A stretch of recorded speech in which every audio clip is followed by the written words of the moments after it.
District में आपकी union की क्या पोजीशन रही, आपके ग्रुप की, और कामयाबी के बाद क्या खिदमत सर अंजाम देंगे?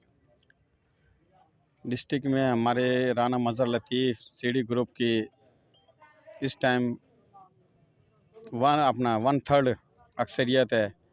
इस टाइम तक हम 90 सीटें हमारी हैं 120 में से 120 में से 90 सीटें हम जीते हुए हैं। पर इंशाल्लाह जोन हमारा अपना राना मज़हर लतीफ़ जोनल चेयरमैन इंशाल्लाह मुंतखब हो चुके हैं। डिवीज़न हमारी बिला मुकाबला हो चुकी है, डिवीज़न शुजाबाद।